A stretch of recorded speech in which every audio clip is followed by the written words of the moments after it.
নমস্কার সুধী প্রিয় দর্শক, ভোরের আলোয় আপনাদের স্বাগত জানিয়ে শুরু করছি সন্ধ্যেকালীন আপডেট। বঙ্গোপসাগরে তৈরি হওয়া নিম্নচাপটি আজ রাতের মধ্যে ঘূর্ণিঝড়ে পরিণত হওয়ার সম্ভাবনা রয়েছে। আবহাওয়া দপ্তরের আপডেট থেকে জানা গেছে, আগামীকাল অর্থাৎ রবিবার গভীর রাতে এই ঘূর্ণিঝড় রেমাল তার অতি ভয়ঙ্কর গতি নিয়ে আঘাত করতে পারে দক্ষিণ চব্বিশ পরগনা, উত্তর চব্বিশ পরগনা সংলগ্ন পাশাপাশি সাগর দিয়ে বাংলাদেশের খেপুপাড়া সংলগ্ন এলাকায়। তবে এটি আঘাত হানার সময় তার সর্বোচ্চ গতি থাকতে পারে 130 থেকে 135 কিমি পর্যন্ত বলে জানানো হয়েছে। তবে এই ঘূর্ণিঝড়ের প্রভাব কোথায় কতটা পড়তে পারে, কবে নাগাদ পড়তে পারে এবং কত শক্তি নিয়ে এ আঘাত হানতে পারে, ক্ষয়ক্ষতির সম্ভাবনা কতটা, তার পাশাপাশি বৃষ্টিপাত নিয়ে কী জানানো হয়েছে, সমস্ত কিছু অতি সংক্ষিপ্তভাবে আপনাদের জানাবো আজকের এই ভিডিওর মাধ্যমে। তুলে ধরবো বাংলাদেশে বর্তমান আবহাওয়ার পরিস্থিতি কী রয়েছে এবং আগামী দিনে কী হতে পারে। তাই জানতে হলে সম্পূর্ণ ভিডিওটি অবশ্যই আপনাদের মনোযোগ সহকারে দেখতে হবে। ভারত ও বাংলাদেশের সীমান্ত এলাকায় ঘূর্ণিঝড় রেমাল আছড়ে পড়ার সম্ভাবনা রয়েছে, আর সেই কারণে আপাতত ভয়ে কাঁটা হয়ে আছে দক্ষিণবঙ্গ ও বাংলাদেশের দক্ষিণাংশের সাধারণ মানুষ। ঘূর্ণিঝড়ের অশ্বনী সংকেতে দুর্যোগের পূর্বাভাস মাথায় রেখে ভোট চলেছে সকাল থেকে কাঁথি তমলুকে। এদিকে সকাল থেকে যেন দ্রুত বদলে গেছে দীঘার মোড়। ইতিমধ্যে প্রবল জলোচ্ছ্বাস শুরু হয়ে গিয়েছে সমুদ্রে। সকাল থেকে বিশালকর সব ঢেউ আছড়ে পড়েছে দীঘার উপকূলে। আলিপুর আবহাওয়া দপ্তরের পূর্বাভাস বলেছে, রেমাল সব থেকে বেশি প্রভাব ফেলতে পারে পূর্ব মেদিনীপুর ও দক্ষিণ চব্বিশ পরগনা জেলাতে। এদিকে ভোটের আবহে দীঘা কার্যত পর্যটক শূন্য, কিন্তু সকাল থেকে সমুদ্র গর্জন দেখতে সমুদ্র পাড়ে ভিড় করতে দেখা গেছে অনেক স্থানীয় লোকজনকে। হাওয়া অফিস বলেছে যে রাতের পরে এর ভোল আরও বদলাতে পারে, বাড়তে পারে বৃষ্টির পরিমাণ। রবিবার রাত 11:30 নাগাদ ঘূর্ণিঝড়ে রেমাল আছড়ে পড়তে পারে বাংলা এবং বাংলাদেশের উপকূলে। পূর্বাভাস এমনটাই।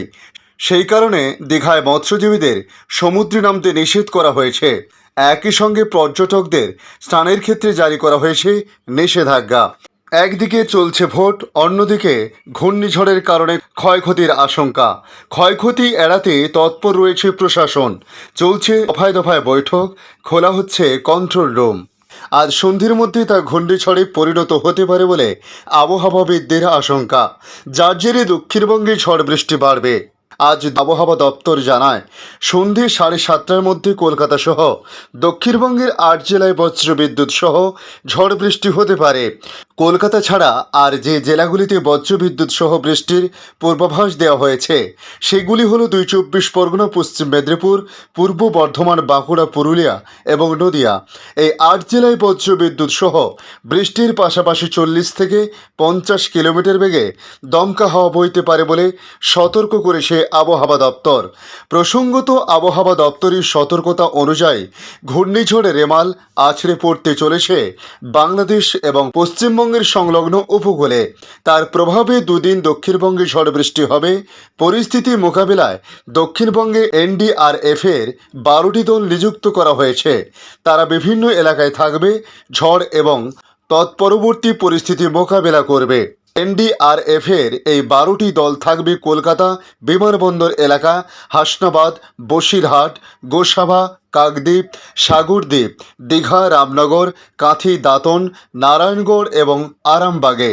এছাড়া দীঘায় 2টি দল থাকবে বলে জানা গিয়েছে। বঙ্গোপসাগরে এই মুহূর্তে গভীর নিম্নচাপ অবস্থান করেছে, তা ক্রমে উত্তর ও উত্তর পূর্ব দিকে এগোচ্ছে। শনিবার অর্থাৎ আজ সন্ধ্যায় এই নিম্নচাপ থেকে ঘূর্ণিঝড়ে পরিণত হওয়ার সম্ভাবনা। তারপর তার শক্তি বাড়িয়ে পরিণত হবে প্রবল ঘূর্ণিঝড়ে। তাই রবিবার মধ্যরাতে সেই ঝড় উপকূলে আছড়ে পড়ার সম্ভাবনা রয়েছে বলে জানানো হয়েছে। এদিকে বাংলাদেশ আবহাওয়া দপ্তরের তথ্য থেকে যেটুকু জানা গেছে, আজও তাপমাত্রা বেশ কিছুটা উঠেছে কিছু কিছু এলাকাতে। চলছে মৃদু, মাঝারি ও তীব্র তাপপ্রবাহ। আজ শনিবার সর্বোচ্চ তাপমাত্রা রেকর্ড করা হয়। বাতাসে জলীয় বাষ্পের পরিমাণ বেশি থাকায় ভ্যাবসা গরমে জনজীবন ভোগান্তি বেড়েছে। গতকাল বিকেল 3টি চুয়াডাঙ্গায় 40 ডিগ্রি সেলসিয়াস তাপমাত্রা রেকর্ড করা হয়। এ সময় বাতাসের আর্দ্রতা ছিল 42%। আবহাওয়ার কার্যালয় সূত্রে জানা যায়, এদিন রাতের তাপমাত্রা পার্থক্য থাকছে কম হয়ে উঠছে। চলতি গ্রীষ্ম মরশুমের শুরু থেকে বেশিরভাগ দিন দেশের সর্বোচ্চ তাপমাত্রা রেকর্ড করা হয়েছে। আবহাওয়া বিশেষ বিজ্ঞপ্তিতে বলা হয়েছে, পূর্ব মধ্য বঙ্গোপসাগর ও তৎসংলগ্ন পশ্চিম মধ্য বঙ্গোপসাগর এলাকায় অবস্থানরত গভীর নিম্নচাপটি উত্তর দিকে অগ্রসর হয়ে একই এলাকায় অবস্থান করেছে। গভীর নিম্নচাপের প্রভাবে উত্তর বঙ্গোপসাগর এলাকায় গভীর মেঘমালা সৃষ্টি অব্যাহত রয়েছে।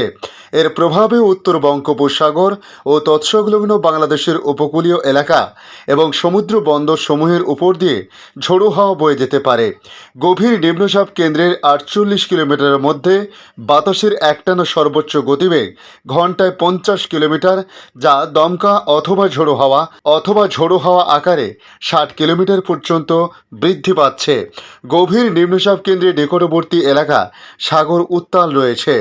চট্টগ্রাম, কক্সবাজার, মংলা ও পায়রা সমুদ্র বন্দর সমূহকে 1 নম্বর দূরবর্তী সতর্ক সংকেত নামিয়ে তার পরিবর্তে 3 নম্বর স্থানীয় সতর্ক সংকেত দেখাতে বলা হয়েছে। এদিকে উত্তর বঙ্গোপসাগর ও গভীর সাগরে অবস্থানরত মাছ ধরার নৌকা ও ট্রলার সমূহকে অতি দ্রুত নিরাপদ আশ্রয়ে যাওয়ার জন্য বলা হয়েছে। আবহাওয়াবিদরা জানিয়েছেন, গভীর নিম্নচাপটি আজ সন্ধ্যের মধ্যে ঘূর্ণিঝড়ে রিমালে পরিণত হতে পারে। এর মূল অংশ রবিবার অর্থাৎ 26শে মে সন্ধ্যায় ভারতের পশ্চিমবঙ্গের সাগর আইল্যান্ডে এবং বাংলাদেশের পটুয়াখালী খেপুপাড়ার মধ্য দিয়ে স্থলভাগে উঠতে পারে। ঘূর্ণিঝড়টি 70% বাংলাদেশ এবং 30% ভারতে আঘাত হানতে পারে। ধন্যবাদ সম্পূর্ণ ভিডিওটি দেখার জন্য। ভালো লাগলে লাইক, শেয়ার, কমেন্ট করবেন। কমেন্টে অবশ্যই জানাবেন আপনার এলাকার নাম। বর্তমান সেখানকার আবহাওয়ার পরিস্থিতি কী রয়েছে তা অবশ্যই আপনারা কমেন্ট বক্সে কমেন্ট করে জানাতে পারেন আপনার এলাকার নাম। পাশাপাশি নতুন বন্ধুদের কাছে রিকোয়েস্ট করব, চ্যানেলটি সাবস্ক্রাইব করে রাখুন, তাহলে পরবর্তী আপডেটগুলি অতি সহজে আপনাদের কাছে পৌঁছে যাবে। ভালো থাকুন, সুস্থ থাকুন, ধন্যবাদ।